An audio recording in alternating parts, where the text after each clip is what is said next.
Hello everyone, আসসালামু আলাইকুম। আজকের রেসিপিতে থাকছে গরুর মাংস দিয়ে মাটির চুলায় বিরিয়ানি রান্না। এখানে আমি যে কড়াইটিতে মাংসগুলো রান্না করব সেই কড়াইটি দিয়েই মাংস নিয়ে নিয়েছি। এরপর দিয়ে দিব সকল ধরনের মশলা। প্রথমে দিয়ে দিয়েছি টক দই, পেঁয়াজ কুচি,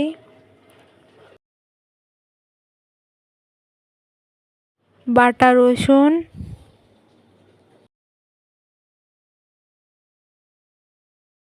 জিরা বাটা, আদা বাটা। এখানে সবগুলো মশলা আপনারা আপনাদের পরিমাণ মতো নিয়ে নেবেন।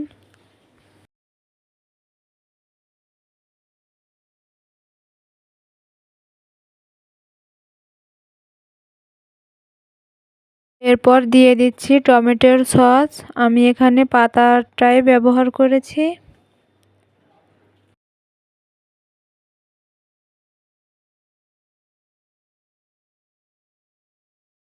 গরম মশলা, দারুচিনি, এলাচ, তেজপাতা, লবঙ্গ,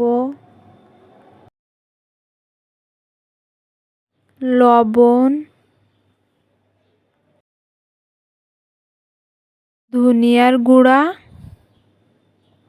শুকনা মরিচের গুঁড়া,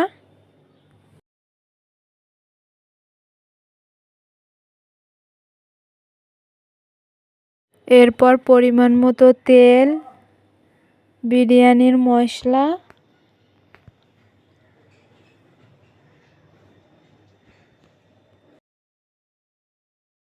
আর সবশেষে দিয়ে দিচ্ছি টেস্টি সল্ট। এখন এগুলো ভালোভাবে মিশিয়ে নিচ্ছি মাখিয়ে মাখিয়ে। সবগুলো উপকরণ আমার মাখানো শেষ হয়ে গিয়েছে। এখানে কালারটাও অনেক সুন্দর আসছে।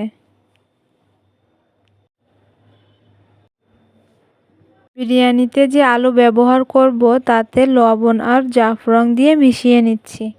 এখন রান্নার পালা। প্রথমেই আমি আলুগুলো ভালোভাবে ভেজে নেব।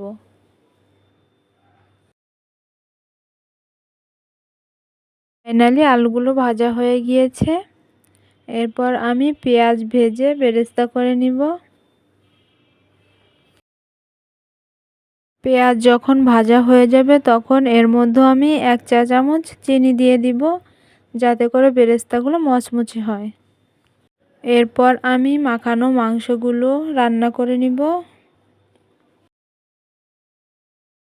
চুলায় বসিয়ে কিছুক্ষণ পর পর নাড়াচাড়া দিতে হবে, যাতে করে লেগে না যায়।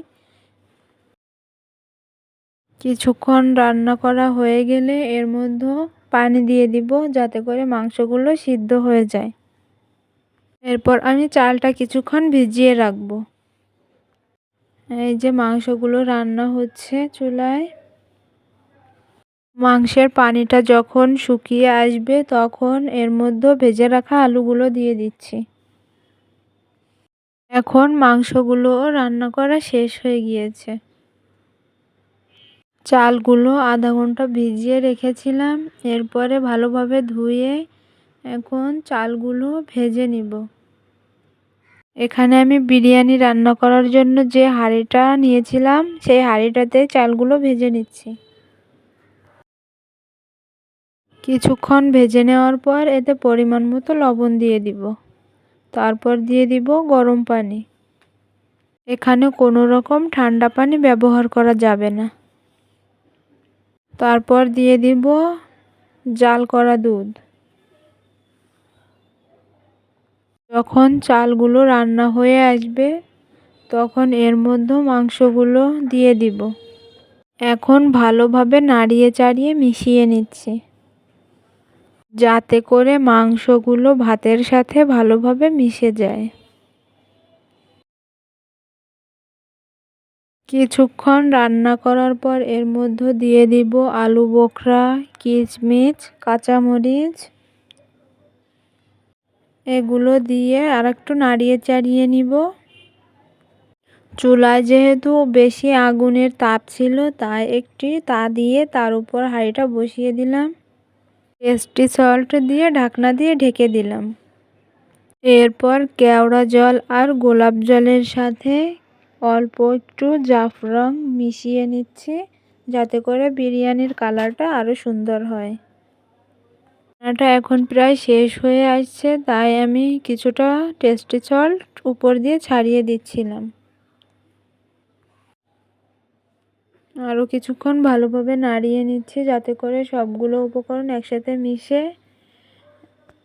এরপর কেওড়া জল, গোলাপ জল আর জাফরান মেশানো পানিটা ফাঁকে ফাঁকে দিয়ে দেওয়া হচ্ছে। এগুলো দেওয়া শেষে ঢাকনা দিয়ে আবারও ঢেকে দেওয়া হয়েছে।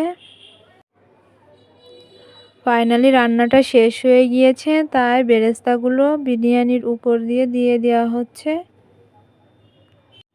এটাই হচ্ছে বিরিয়ানির ফাইনাল লুক। সবশেষে ঘিটাও দিয়ে দিলাম, যাতে করে স্মেলটা সুন্দর আসে। আজকের ভিডিওটা এখানেই শেষ করছি। ভিডিওটি ভালো লাগলে লাইক, কমেন্ট, শেয়ার করবেন আর আমার চ্যানেলটিকে সাবস্ক্রাইব করবেন। আল্লাহ হাফেজ।